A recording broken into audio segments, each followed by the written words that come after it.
A sua vida tá difícil? Bom, faz tempo que o ser humano pensa sobre essas coisas, sabia?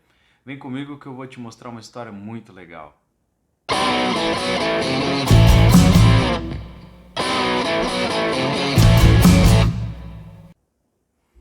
Bom, hoje no Filosofia para Dar Sentido eu quero tratar de um tema que é muito recorrente na filosofia, mas que não é tão filosófico por se tratar de um mito, né?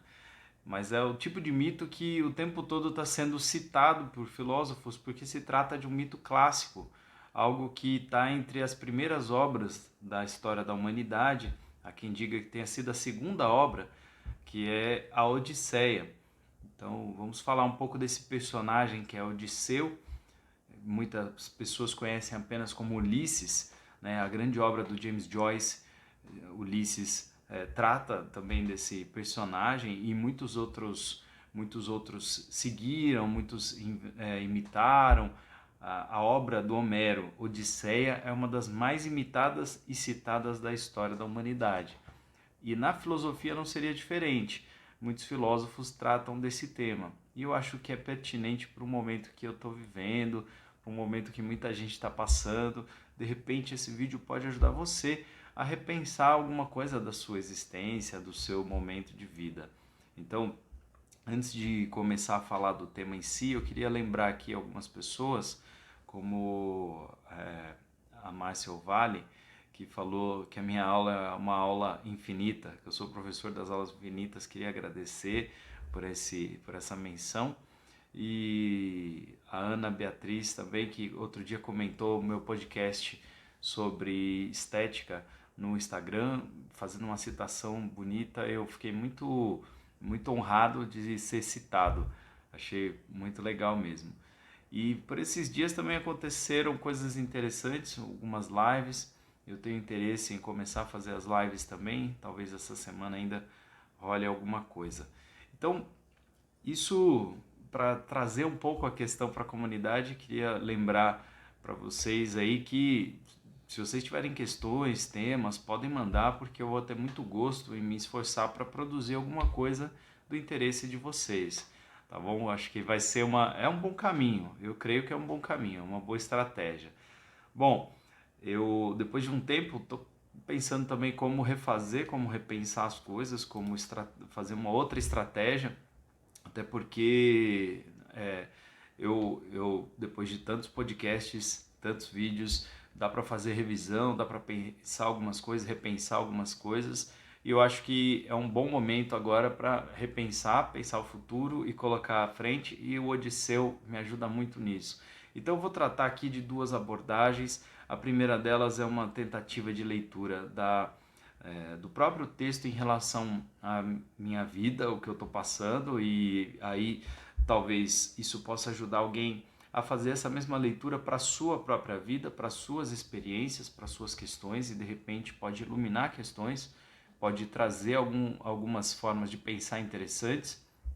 E eu queria também fazer uma abordagem a respeito do homem moderno, né, que é típica da obra do Adorno e Horkheimer, que são dois pensadores do início do século XX e que são muito valiosos. Eles trataram realmente desse tema, desse assunto de forma muito relevante, uma forma inclusive que impacta muito no meu trabalho, no trabalho de um professor de filosofia.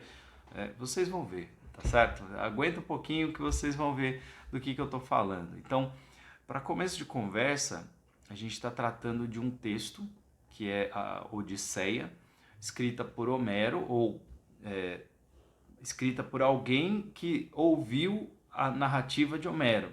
Então, porque há dúvidas se Homero sabia ou não escrever, não é uma unanimidade, existem pesquisas nesse sentido. Isso não é o mais importante. O importante é que o Homero era o Aedo que cantava essa canção. Por que eu falo assim, Aedo, né? No mundo antigo, na Grécia Antiga, na mitologia grega, havia funções diferentes para personagens diferentes ali ligados à religião, à mitologia, à história ali dos deuses e tal. Havia realmente diversidade de papéis. O Aedo era o cara responsável por contar os mitos, contar as histórias. Ele parece até uma espécie de influencer digital, né? Fica contando os mitos de cidade em cidade, divertindo as pessoas o tempo todo, fazendo elas refletirem sobre coisas profundas, sobre si mesmas e sobre a vida, sobre a humanidade. Então, é antiga essa ideia de que a gente precisa de pessoas que vão falar da humanidade de modo amplo, às vezes até. Então, o que eu estava dizendo, que o Homero era uma espécie de Aedo, porque ele era um sujeito que andava de cidade em cidade cantando os mitos. No próprio texto ele fala que acompanhava um instrumento musical, e isso facilitava decorar o texto, decorar tudo aquilo, né? E o tempo todo eles fazem memória de que as musas dão apoio, de que as musas são importantes, porque as musas são as inspirações deles, né? E só lembrando que na mitologia grega as musas são filhas de Zeus e da deusa Mnemosine, e portanto elas têm uma função realmente de trazer memória, de produzir memória, de falar de um passado imemorial, né, da humanidade na relação com os deuses, e é muito interessante isso, né? Então ele começa falando das musas, invocando as musas e trazendo inspiração para ele, mas ele vai narrar conjuntos de histórias que são histórias que foram sendo produzidas por séculos. Esses mitos não são invenções assim de uma hora para outra, são coisas que foram sendo construídas por séculos. Então, tratam da vida humana, tratam da experiência do ser humano. Então, quando você olha a história do Odisseu, é nítido perceber uma série de semelhanças, ou se a gente for fazer um trabalho de levantamento simbólico, de compreensão simbólica do significado dessa história, fatalmente vamos encontrar lá no fundo alguma coisa ligada à nossa existência, ao nosso ser. E isso é muito legal, isso é muito curioso mesmo. É por isso que essa história há tantos séculos tem arrebatado as pessoas. Ela é do século 8 a.C., tem 28 séculos, 2.800 anos de história, é muito tempo. E quem é Odisseu? Odisseu é pai de Telêmaco, esposo de Penélope, rei de Ítaca, né? Não sei qual a informação é mais importante para vir primeiro. Ele é essa pessoa responsável por uma cidade-estado grega, e ele foi convocado para a Grande Guerra de Troia. Entre outros líderes, em outro momento a gente pode falar da Ilíada, da Guerra de Troia, se for do interesse, óbvio, né? Então, ele foi convocado para a guerra, ele vai para a guerra, e ele é considerado importante, necessário por ser um grande estrategista. Isso fica marcado, isso fica muito importante na caracterização do personagem. E a grande arma dele é a racionalidade, o grande poder dele é a racionalidade. Para vocês terem ideia, ele é o idealizador do cavalo de Troia. O cavalo que é deixado diante dos portões da cidade e é colocado para dentro, e a partir disso é que os guerreiros gregos, né, das cidades e estados gregas, vão entrando e matando os troianos, dizimando a cidade sagrada de Troia. E com isso, Odisseu atraiu a ira dos deuses, porque ele resolveu o problema, mas sem passar pelos rituais, sem passar pelos protocolos, sem passar pela estratégia que já tinha sido desenhada pelos deuses. Ou seja, ele venceu os deuses, ele venceu a natureza, ele venceu a guerra com estratégia e não com rituais. Que rituais? Como assim rituais? Na época era comum a batalha do melhor guerreiro contra o melhor guerreiro, ou quando tinha batalha de campo, tinha os destacamentos, tinha que fazer toda uma série de rituais, tinha que ter um pronunciamento, por que estamos atacando, como vamos defender. Tinha um jeitão de proceder naquele momento na Grécia. E o Odisseu, ele pensa, eu preciso terminar esse negócio para voltar logo para casa. Essa guerra não vai acabar nunca, ninguém consegue entrar na cidade de Troia. Então ele vai, sabe, aquela coisa de ir refletindo, matutando. Eu lembro muito do meu pai quando tinha uma coisa para resolver em casa, que ele tinha que construir uma prateleira, fazer um negócio que ele ficava olhando, ou construir mesmo de alvenaria. Ele ficava olhando, ficava observando, ficava matutando, pensando, aí testava uma coisa, testava outra, até que eureka, vinha a ideia e ele desenvolvia alguma coisa. Então eu vejo Odisseu dessa forma, sabe? O cara pensava, pensando tal, tô olhando aqui, meu, deve ter um jeito, e até que, bum, veio a ideia. Um cara interessado, um cara esforçado, um cara que tá atento, tá tentando construir, tá tentando pensar. E isso é facilmente associado com a ideia do homem ocidental, racional, essa construção da reflexão histórica da ocidentalidade racional. A gente pode entrar nessa discussão em outro momento, né, questionar muito dessa representatividade, de tudo isso, mas interessante observar que na história da Odisseia, Odisseu não é a única pessoa interessante. A sua esposa, Penélope, é muito sábia e ela é tanto estrategista quanto seu marido. Né? Não à toa, Odisseu está louco para voltar para casa e encontrar sua Penélope, encontrar sua esposa. Mas a guerra de Troia levou uns 10 anos, foi tenso. E a volta do Odisseu vai levar mais 10 anos. Então a Penélope fica 20 anos à espera de Odisseu. E é complicado, né? Porque com 20 anos começam a surgir as pessoas querendo tomar o que é dele. Então na história da Odisseia, a história da Odisseia começa porque os deuses, com raiva de Odisseu, mandam ventos que levam sua frota para longe do seu caminho. Então, talvez você já tenha passado na vida por alguma experiência que você tinha um grande problema e aí você resolve, você com muito custo, com muita luta, resolve esse problema. Mas aí você pensa que acabou, você pensa que está resolvido. E aí vem uma outra tempestade que te empurra para uma outra grande questão, difícil também. E essa é mais angustiante, essa é mais complicada, porque você está na luta para voltar para o seu lugar original, para o seu lugar de existência original. Ele está tentando voltar para Ítaca, para sua terra natal, voltar para sua família, encontrar Perséfone e Telêmaco. Ele quer voltar a andar na terra, ele quer voltar para alguma coisa. Então eu imagino que muita gente nesse mundo, nesse momento, está querendo ir em busca de uma experiência importante, de uma experiência interessante, de alguma coisa que valha.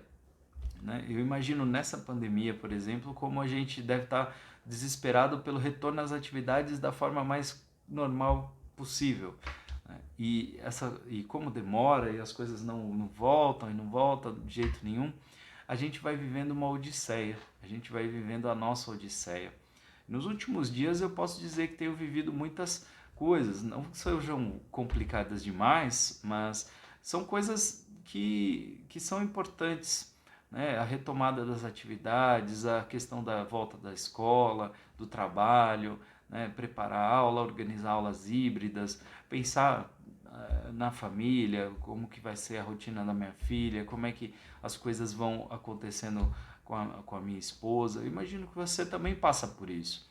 E o Odisseu, ele tem algumas ideias interessantes, tem algumas coisas que passam que no livro, na narrativa, e que eu acho que vale a pena a gente repensar. Primeiro, ele sabe para onde ele quer ir. Ele está perdido, mas ele sabe para onde ele quer ir. Isso é precioso, nem todo mundo tem. Nem todo mundo sabe para onde quer ir. Nem todo mundo tem plano, tem projeto, tem estratégia. E isso é fundamental. Ele sabe para onde quer ir, onde quer que ele esteja, ele está trabalhando em função daquilo. Ele passa 7 anos preso com a ninfa Calypso. Ele está preocupado, ele está tentando voltar. Ele enfrenta Polifemo, com o Ciclope, né? E que também é complicado, porque o Ciclope ali podia matar ele a qualquer momento. E ele consegue vencer com uma estratégia cegando esse Ciclope, né? Essa já é uma grande questão, porque Ciclope, você imagina um ser gigante, de um olho só, é a natureza, e de certo modo é como se fosse a vitória de Odisseu sobre a natureza. Né? e várias vezes ele vai passando pela natureza, vai enfrentando a natureza e vai vencendo. Ele vence o Ciclope, ele vence as arpias, ele vence o mar, ele vence a ninfa, ele vence uma bruxa, mas antes de tudo, como dizia já aí, fazendo já uma aproximação do Adorno e do Horkheimer, ele vai ao mundo dos mortos. Ele busca a sabedoria de quem já passou por essa existência. Por mais que ele seja sábio, um cara atento, ele não está desatento à sabedoria que ele não tem, a sabedoria do passado, a sabedoria dos outros. Ele vai e busca, ele passa um tempo se preparando para enfrentar suas dificuldades. E isso é uma narrativa da racionalidade. Então, eu penso, nos últimos dias eu passei aí preparando, fui ao meu mundo dos mortos, buscar referência dos mortos, seja Nietzsche, Aristóteles, Santo Agostinho, seja lá quem for. Eu estou lendo muita gente, retomando muitos textos aqui, muita coisa, preparando muita coisa. E isso foi transformador e esses dias me deu um insight. Eu estava pensando, caramba, é como o Odisseu no mundo dos mortos, tentando se preparar para os perigos que vai enfrentar. Só que não adianta você ir para o mundo dos mortos e ficar lá, né? Ficar só se preparando, só refletindo. Você tem que enfrentar as questões.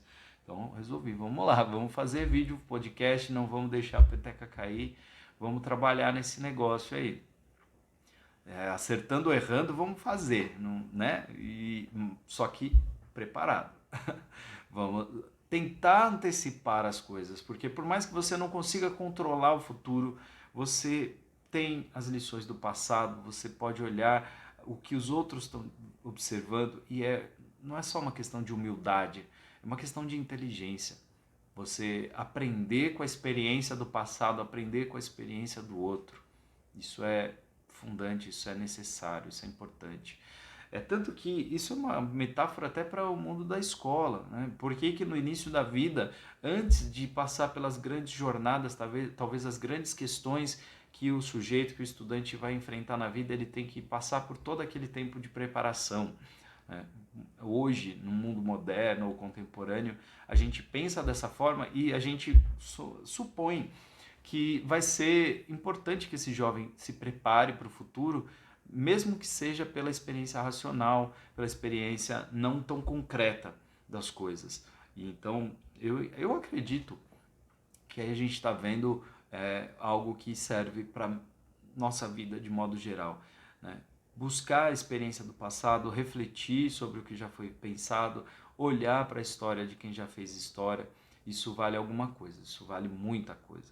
O Adorno Horkheimer falava do Odisseu como homem moderno, com a ideia de que o que o homem, talvez o homem médio moderno, pode se valer no mundo é de si mesmo e da sua inteligência. Então, se você quer mudar alguma coisa, se você quer transformar alguma coisa na sua vida, se você quer transformar alguma realidade, inteligência, né? Não a inteligência como um dado natural, aquilo que você já nasceu, né? Isso não é hoje o conceito de inteligência passa por muitas outras ideias. Esse papo de que nasceu já com uma inteligência, isso está um pouquinho para o passado, né? A gente tem aptidões, mas não quer dizer que a gente não possa desenvolver outras inteligências. Mas a grande questão é, sem a racionalidade, sem estudar, sem se preparar, sem desenvolver, a gente não consegue fazer transformações. E é por isso que para o Adorno Horkheimer é tão importante a indústria cultural, é tão importante o valor das mídias, o valor daquilo que está sendo divulgado, difundido, porque ajuda a construir a mentalidade, a racionalidade das pessoas. E pode ajudar, ou de alguma forma, pode ajudar as pessoas a mobilizar, a sair de uma classe inferiorizada para outra, a sair de uma condição para outra. Então, eu penso que faz todo sentido observar que o Odisseu tem uma análise do Odisseu como o homem burguês também, né, na obra deles. Mas em determinados momentos, ele mostra que sem a razão, sem o valor da razão, não vai conseguir passar o mar. né? Morre todo mundo, mas quem sobrevive é aquele que estava amarrado ao mastro, porque sabia do perigo que as arpias representavam, ou as sereias, depende da sua versão aí. Porque os cantos das sereias vão nos distraindo, vão nos tirando do nosso caminho. Qual é o seu canto da sereia, né? É um jogo, é um filme, uma série, é procrastinar, né? Então, sabendo disso, sabendo que era perigoso ele se desviar do seu caminho, ele se amarra no mastro, põe cera no ouvido dos remadores e segue remando, né? E sempre em frente, porque Ítaca é naquela direção. Então, hoje um vídeo um pouco diferente, tanto por conta da mitologia, quanto por conta das reflexões, porque eu penso que eu estou falando de algo que é para ser interpretado, né, mas que é para trazer para a vida concreta, para a experiência da vida concreta mesmo. Que é essa coisa de vamos pensar, vamos analisar, nos preparar para as coisas, vamos respeitar o conhecimento do passado, daqueles que vieram antes de nós. As pessoas não viram clássicas aleatoriamente, ninguém é clássico aleatoriamente, mas porque produziu alguma coisa de valor, de interesse, né, que a gente se interessa, e eu acho que é um bom caminho para retomar os vídeos aqui. É só um começo de conversa, se vocês quiserem eu posso analisar mais profundamente a figura do Odisseu para a modernidade, para o pensamento moderno, para a indústria cultural, num contexto do século XX. Isso pode ser interessante em outro momento, talvez, mas eu queria deixar essas duas lições aqui, né? Diante dos perigos, diante das jornadas, que são longas, que são duras, que são difíceis, muitas vezes preparo, olhar para o passado, fazer alguma pausa e não ficar estagnado, mas buscar conhecimento. Pode ser um caminho interessante para fazer uma transformação. Isso pode ser extremamente relevante na sua história, como tem sido na minha. Tá certo? Muito obrigado aí pela atenção. Se você ficou até aqui, dá um joinha, marca o vídeo, né? Marca no sininho para receber as notificações quando aparecerem, né?